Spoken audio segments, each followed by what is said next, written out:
Hello, and welcome to Word of Hope. I'm Brother Joe Trout, coming to you for Saturday of the third week in Lent. And today's first reading ends with a beautiful reminder from God. God says to us, I desire love and not sacrifice. It's knowledge of God that he wants and not just burnt offerings. What does this mean? Well, one way to kind of begin to tackle this is that sacrifices, burnt offerings, those are one-time things. And those are things that we can turn into a checklist on my to-do list for this day. And that you've gotten up in the morning, you've gone to Mass, you've watched a Word of Hope. Excellent, I have praised God and now I can move on with my life. God wants us to know and to love. Those are abiding qualities, those are virtues, things that are directing us entirely throughout our day. Right?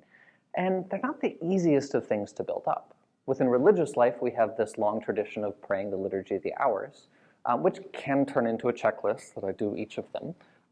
But the real idea in it is that all throughout the day, I keep coming back to God, coming back to the praise of God, that God can seep into all of my life.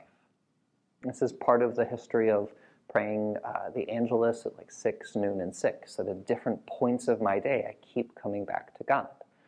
Not so that I have just expanded the checklist from, oh, did I offer sacrifice in the morning, to did I offer many sacrifices, but rather so that all of my being can constantly be lived face to face with God. That God has infiltrated the way I think, the way I act, the way I talk, that every person I meet, I am inclined towards loving them. Right, that I'm inclined towards interacting with them as God has interacted with me. That I'm inclined to seeing the work of God all around me all the time.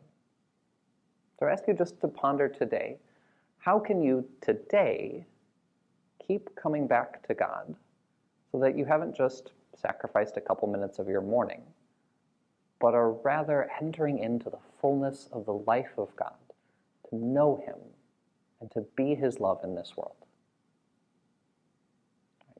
Have a wonderful day, and God bless.